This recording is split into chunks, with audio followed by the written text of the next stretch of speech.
Um, we're going to dig into that in just a second and ask the question, like, what? It seems like such a strange thing in the Bible when Jesus, he came up to Peter, and these guys had been fishermen the whole life, said, "Follow me," and we're told immediately they dropped all their nets and followed him. And what can we get from this, and what does it teach us about ourselves? I want you to think about this question. In your life, if you were to ask this question in your life, what would it look like to be able to say, "I have all I need"? What would it look like in your life to be able to stop? Because for me personally, I find that almost an impossible task. Because every time I think of what it would be like, I always think about how that's impossible. And what would that look like? Well, then if I had that, I wouldn't have that. Of course. Well, this is my dream, so I can just have everything. But wait, that's never going to. You see what I mean? What would it look like?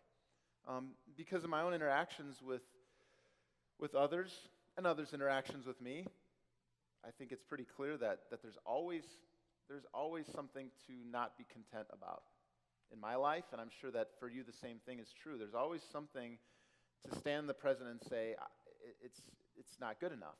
I don't have everything I need, but maybe one day, hold out that hope.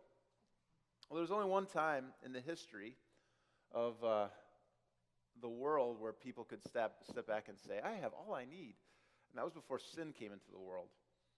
So when God created the world, and you can read about this in Genesis, the first couple chapters of Genesis talk about a world where sin didn't exist, okay? And we're told there's this beautiful garden, and that God created this world, put everything in the world in it, and we were created to take care of the world, and to not only take care of the world God had created, but to love each other.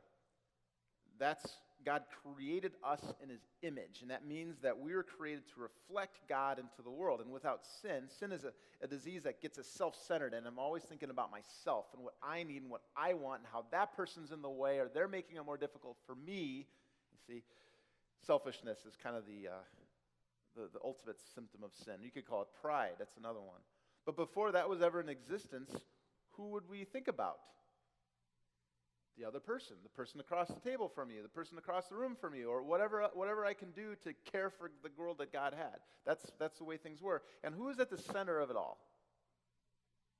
God himself was at the center of it all. And so ultimately, human beings, before sin came to the world, found all they needed in God himself, at the center of everything. And there was no questions, there was no doubting, there was no, what do I get out of this? Because there was just joy out of giving.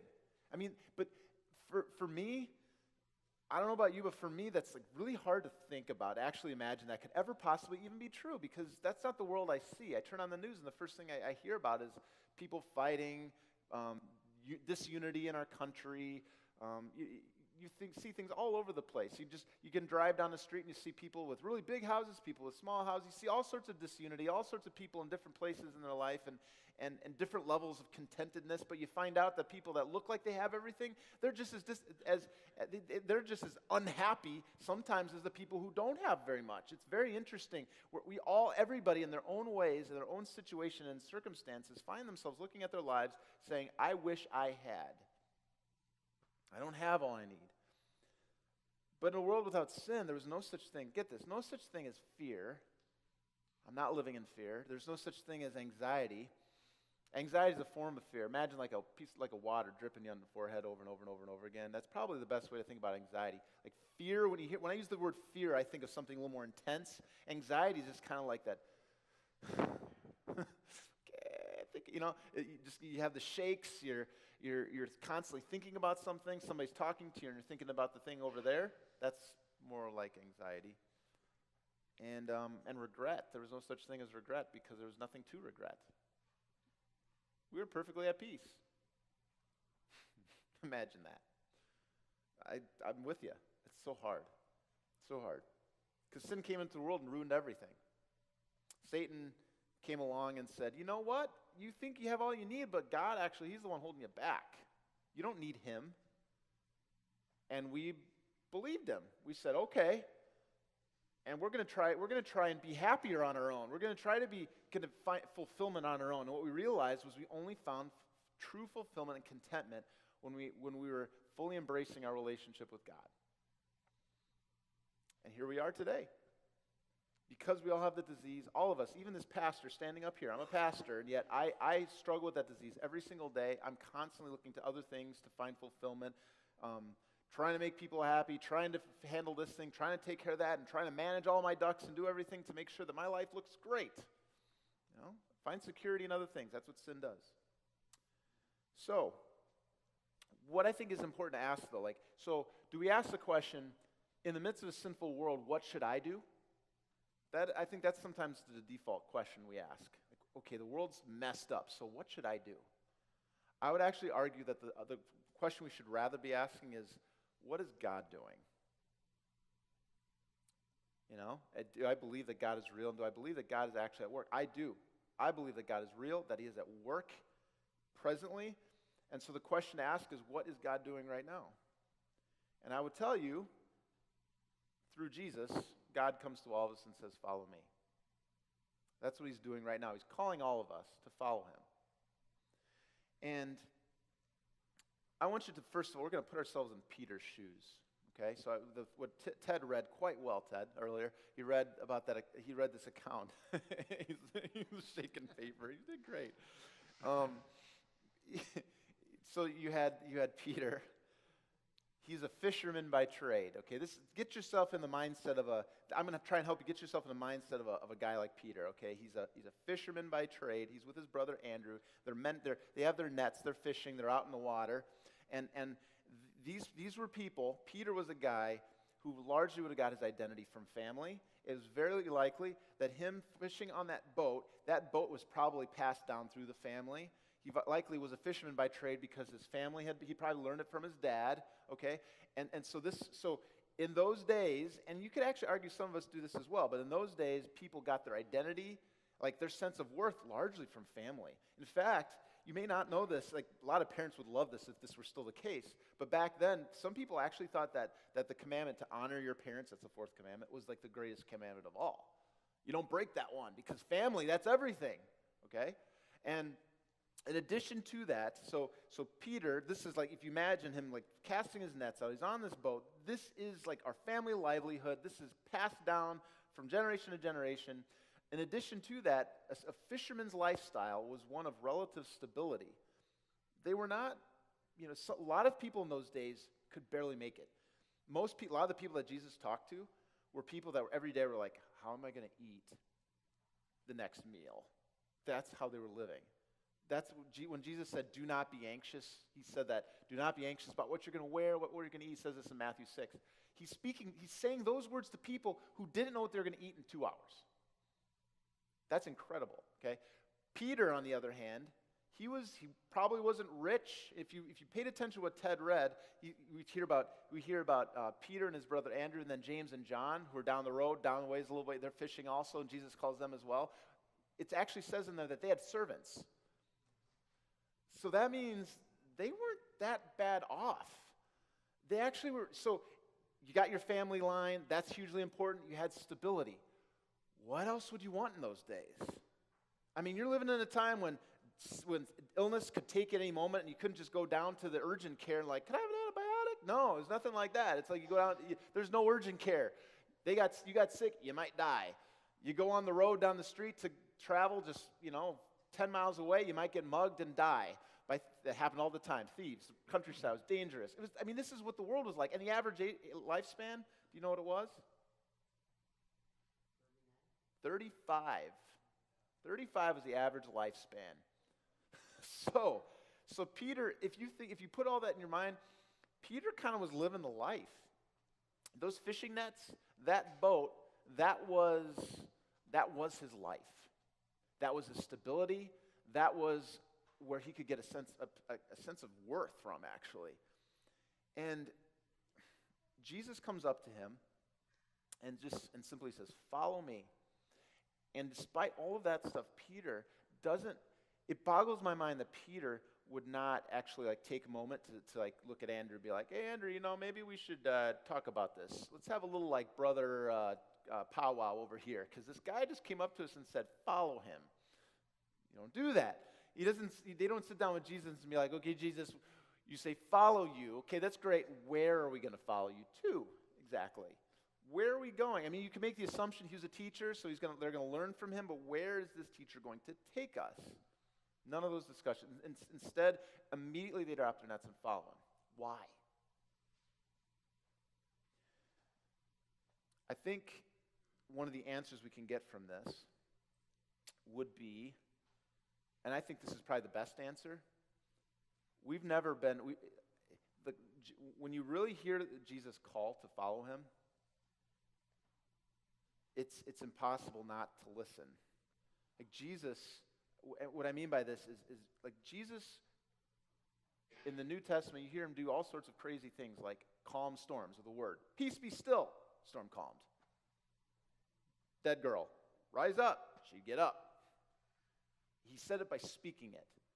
So if he could do all those things, perhaps his word would have enough power, because it's God's word, to actually compel a man that's always found his lifestyle and his sense of worth in this thing, and he hears this word and it's powerful enough to actually get his tush moving and drop in those nets and actually follow him. Well, let's consider our modern age today. And I really want you to answer this question. What do you think? So that's Peter. What is the hope of our modern day American culture? And I'm going to back up here. I've said this, I think I might have said this a couple weeks ago, but I'm going to share this again because I think this is a good point. There was a book I've read that talks about the hope of American culture. And it talks about how hope has shifted over time. And how initially when this was a barren land basically just occupied by Native Americans and nothing else, you had people that were leaving relative comfort of nice homes. There were some difficulties sometimes where they were coming from, but they were coming to the wilderness. And so there was a degree of placing hope in God. Like, God's going to take care of us, okay? We're going to jump on a ledge. We're going to go to this new country. This is kind of like our promised land, if you will. This new land, God's going to take care of us, okay? So years passed then. So you could argue that God, they're still sinners, not saying like people were better back then. No, it was just that people had this focus on God's going to take care of me. Then our culture developed, industrial revolution, we could get food much easier. Suddenly we're one of the powers in the world, militarily. Where do you think we started to place our hope? Well, I would actually, not yet, I would actually say, well, ourselves as in our country. You see a lot of like hope in like America became the great hope. You could argue that. But then what happened was during the mid-1900s, we had like the Vietnam War. We had some other skirmishes, communism, all this kind of stuff that made people develop a distrust of their country. And you can still see it today. Like people have I can sometimes be very cynical about our government and our country. And what do you think the hope is today? What has it shifted from? God to country to? I think family. Comfort. Huh? Me. I'm the hope, right? Okay. So I would argue, and this is what it says, it shifted from God to country to the individual. And what Tim, you're saying, like comfort, family, well, that's totally up to you. What your hope is whatever's going to make you happy. Okay? So you want to go to college, want a job, you have this idea of this job in your head that you want. These are all the things that we have to ask questions. So the American hope today is individual happiness, okay? And so you have to get in your head, where is it that I'm headed? What's next for me? What's my hope right now? And then the question we all ask ourselves, each of us in our own circumstances, is what's going to get me there? So what am I going to follow? Who or what am I going to follow to get me there? So Tim, you just said like family could be my hope. So my hope could be a picket fence, a white picket fence, a dog in the backyard, but what's going to get me there? I got to get married first. I got to get what? Myself. That's right. I have all these things that's going to get me there, right? I choose what I'm going to follow and who I'm going to follow and who's going to get me there. Job's going to get me there. That's what I'm saying. There's all sorts of different, and the point I'm trying to make is, like, to apply this to myself, like when I was when I was going through, when I was training to be a pastor, I had all sorts of ideas of what I was going to be doing, where I would be, what it would look like, and then this thing called Genesis came along. I ended up in Michigan, didn't expect to end up in Michigan, and it was like I had all these hopes and ideas of like we assumed we'd probably be like in Minnesota or Wisconsin. We honestly thought that. We ended up in Michigan. Okay, I guess we're not. You see what I'm saying? Like, things don't turn out usually the way we envision them. But we get on this stubborn like mindset of like, this is my hope, and this is going to get me there, and I'm like tunnel vision on this thing, okay? And this is what I'm talking about. College will get me there, job will get me there, relationships will get me there. So the question to ask yourself is this: what do we follow in hopes of achieving happiness? I gave you some examples. Does anybody have any others? I'll throw it out there. I can move on. What do we follow? Or who do we follow? And actually, you don't have to answer. I just want you to get this in your own head. And when we get to connect later at the tables, I'll give you an opportunity to share at your tables. Like, what are the things that you follow? What's this happiness vision that you have? And what are you following, hoping to achieve that? Now, this is the crazy part. Where does following Jesus lead me? Where does following Jesus lead me? And why?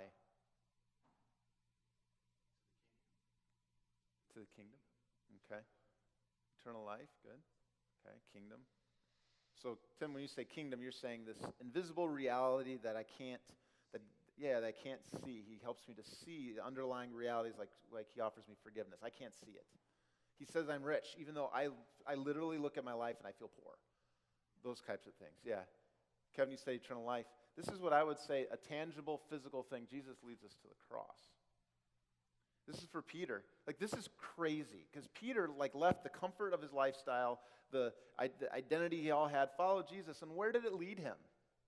It led him straight to Jesus dying on a cross, and Peter actually bailed on Jesus. He's like, okay, I'm done following you now. Why? Because he didn't want that to happen to him too. He denied he ever knew Jesus. He ran off. Because that's not what I had planned.